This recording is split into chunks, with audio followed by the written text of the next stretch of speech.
Donc bonjour à tous, bienvenue sur le deuxième épisode de la séquence portant sur l'électronique, dans lequel on va s'attaquer aux lois de Kirchhoff, donc à la loi des mailles et à la loi des nœuds. Donc on va commencer par la loi des nœuds parce que je trouve que c'est la plus simple des deux. Donc pour comprendre la loi des nœuds, il faut juste retenir une phrase, c'est-à-dire tout ce qui rentre ressort. Donc je vais vous l'expliquer.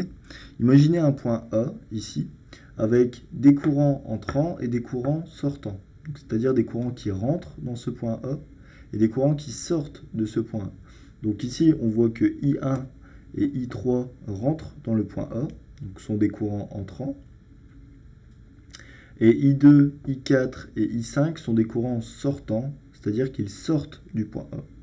Et donc, selon cette loi des nœuds, on peut écrire que I1 plus I3, donc la somme des courants entrants, est égale à I2 plus I4 plus I5, donc la somme des courants sortants. Et donc, suivant ce principe, imaginons, je ne sais pas, un point A avec 12 courants entrants et 18 courants sortants. Et bien, quoi qu'il arrive, nous allons pouvoir appliquer cette loi des nœuds, c'est-à-dire que nous aurons une somme de 12 courants en entrée qui sera égale à une somme de 18 courants en sortie. Voilà, il y a juste ça à retenir pour comprendre la loi des nœuds. Bien, maintenant passons à la loi des mailles. Donc tout d'abord, on va définir qu'est-ce qu'une maille, parce que je pense que c'est utile de savoir qu'est-ce qu'une maille pour appliquer la loi des mailles. Donc une maille, il faut voir ça un peu comme une boucle, ok, ou une boucle où on va partir d'un point A pour revenir à ce même point A. Une maille est aussi constituée de branches. Donc qu'est-ce qu'une branche? C'est quelque chose qui va relier deux points entre eux. Donc par exemple ici, vous voyez, on a des nœuds. Et bien ici, nous avons une branche, une deuxième branche, une troisième branche, etc. Et donc une maille, elle va être constituée de plusieurs branches et va partir d'un point A pour revenir à ce même point A. Donc vous voyez ici, par exemple, on a une boucle. Donc on va parcourir deux branches. Ici, on en a une autre, etc. Donc voilà, il faut bien comprendre ce principe qu'une maille, c'est une boucle qui va partir d'un point A à un point A et qu'elle est constituée de plusieurs branches. Une branche, je le répète, c'est quelque chose qui va relier deux nœuds entre eux. Bien, maintenant qu'on sait qu'est-ce qu'une maille, qu'est-ce qu'une branche, on va pouvoir appliquer cette fameuse loi des mailles.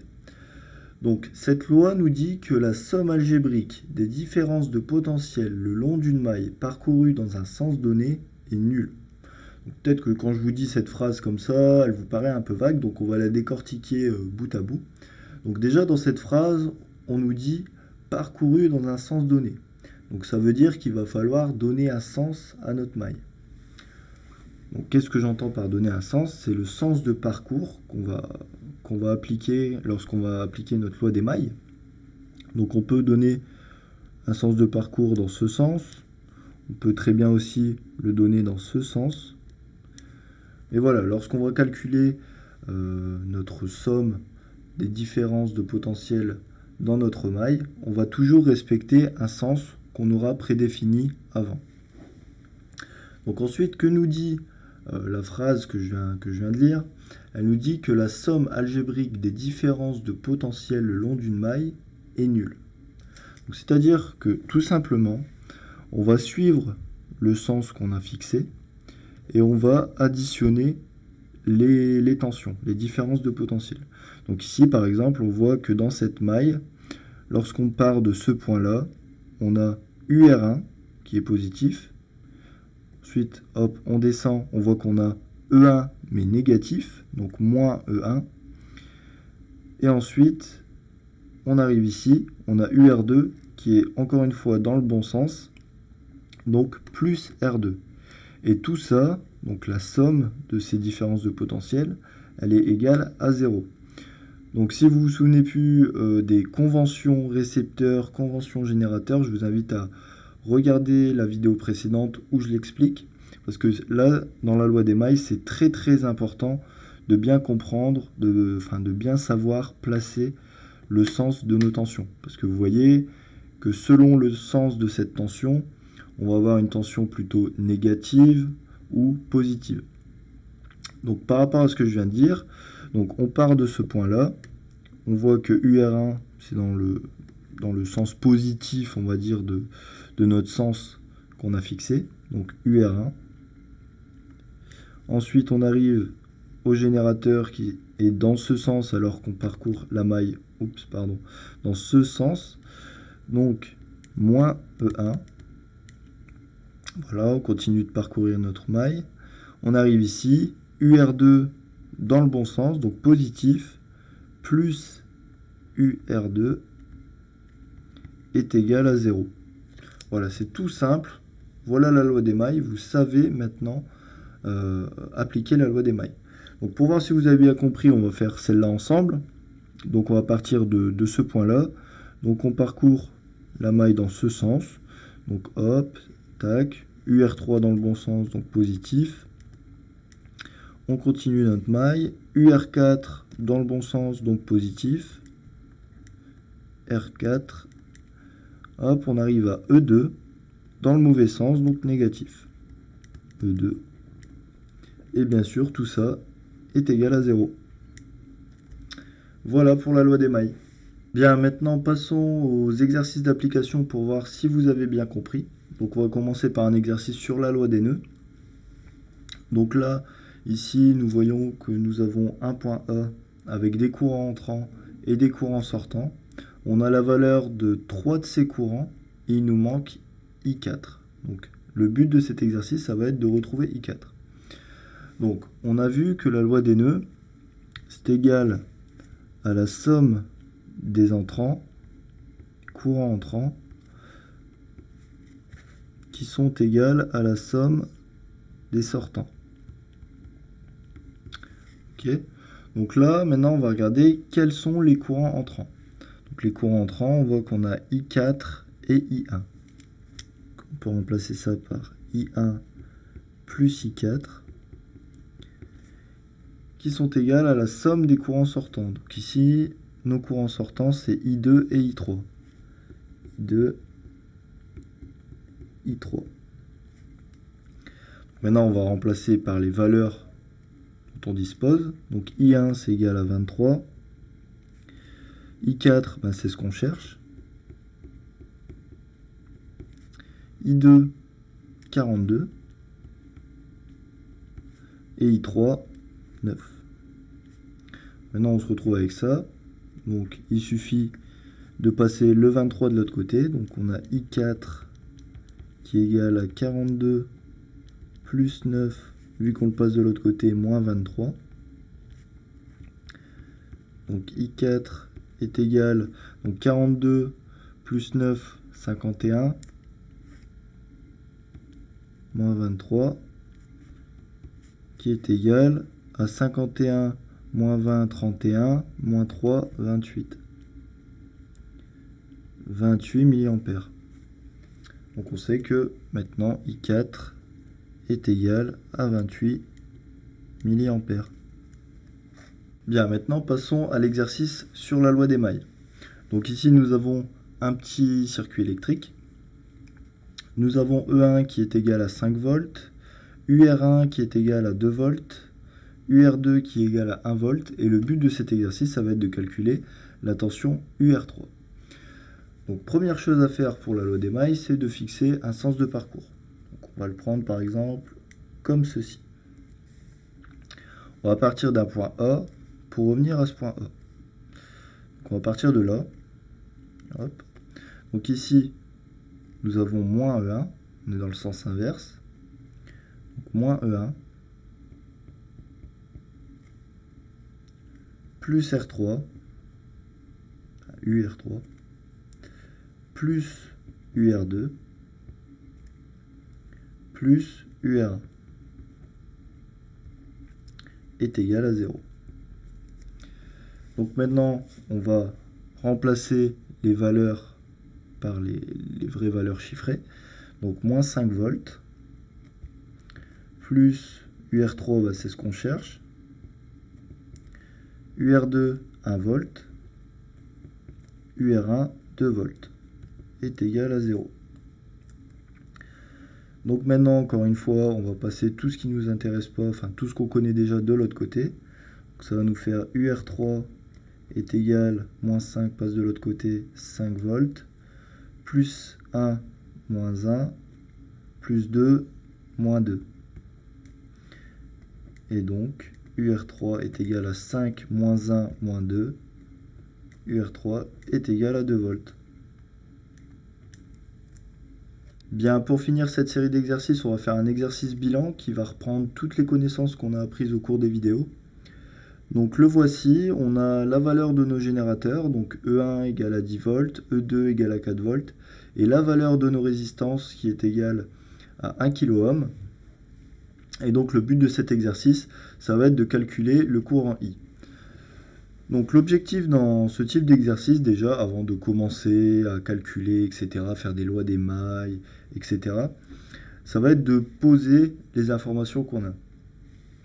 Donc déjà, on sait, par la loi des nœuds, que tout ce qui rentre ressort. Donc on sait que ici, on va avoir deux courants qui vont sortir. Donc on va les appeler I1 et I2. Déjà, ça on le sait. Maintenant, ensuite, on a vu que les conventions récepteurs nous disent que dans un récepteur, la tension de ce récepteur est orientée dans le sens inverse du courant qui la traverse. Donc I2 va dans ce sens, donc UR1 ira dans ce sens. Au même titre pour R2, le courant va dans ce sens, donc la tension ira dans ce sens. Maintenant qu'on a posé toutes les informations qu'on avait besoin, on y voit un peu plus clair et on voit que pour réussir cet exercice, il va nous falloir calculer I1, I2 et comme ça on aura la valeur de I1 parce que I est égal à I1 plus I2. Très bien. Maintenant qu'on a toutes les informations, on va pouvoir appliquer la loi des mailles. Donc on va commencer par cette maille-là. Donc on va prendre un sens de parcours, aller dans ce sens. Donc commençons. On va partir de ce point. Donc on voit que E1, il est dans le sens positif. Donc E1. Tac, tac, tac, tac, tac. Hop. UR1, il est dans le sens inverse de notre sens parcours. Donc moins UR1 est égal à 0. Très bien, maintenant on va remplacer les valeurs. Donc là, E1 est égal à 10 volts. Et UR1, c'est ce qu'on cherche. Donc là, très simple, on passe UR1 de l'autre côté. Et donc UR1 est égal à 10 volts. Très bien, on connaît la tension aux bornes de R1. Et donc, grâce à la loi d'Ohm, on va pouvoir calculer I2. On sait que la loi d'Ohm nous dit que U égale RI. Donc ici, U, on a la tension UR1. R, c'est notre valeur de R1. Et I, c'est I2. Et donc, I2 est égal à UR1 sur R1. UR1 est égal à 10 volts. R1 est égal à 1000 ohms. Et donc, on va avoir un courant de 0,01 ampères. Donc très bien, on a notre I2, il ne nous manque plus qu'à calculer notre I1. Donc encore une fois, on va faire une loi des mailles. Hop, on va partir de ce point. Donc tac, hop, E2, il est dans le sens positif. On continue à UR2, sens négatif. Voilà, on continue. R1 positif. Donc voilà, le tout égale à 0. Maintenant, nous, ce qui nous intéresse, c'est la tension UR2. Donc on va passer UR2 de l'autre côté. UR2 est égal à E2 plus R1. E2, c'est égal à 4 volts.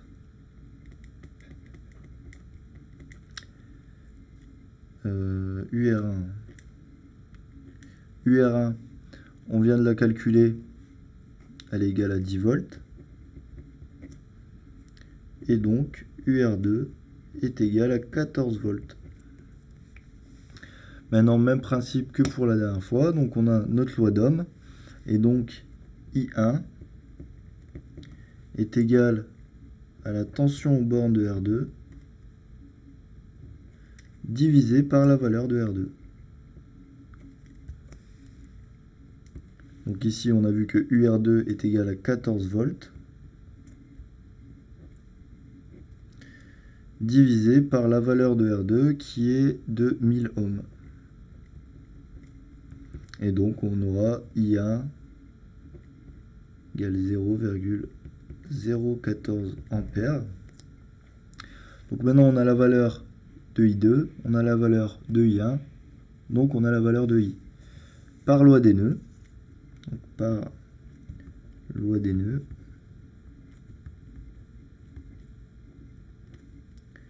I est égal à I1 plus I2. Donc I1, on l'a calculé ici, c'est 0,014. I2, on l'a ici, c'est 0,01. Et donc I est égal à 0,028 ampères est égal à 28 milliampères. Voilà pour cet exercice. Donc maintenant que vous avez compris, je vous propose de faire deux exercices chez vous.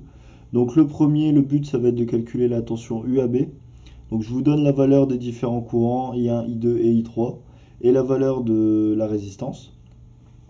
Et votre but, ça va être de retrouver la tension UAB est égale à 620 millivolts. Ensuite, le deuxième exercice qui est un peu plus compliqué à mon sens. Donc ici, le but, ça va être de calculer l'intensité qui parcourt la maille. Et donc, je vous donne la valeur des différents générateurs de tension, E1, E2, E3, et la valeur des deux résistances R1 et R2. Et le but, ça va être de retrouver un courant négatif de 129 mA. Donc merci d'avoir regardé cette vidéo, j'espère que j'ai été le plus clair possible, et je vous donne rendez-vous à la prochaine. Allez, salut!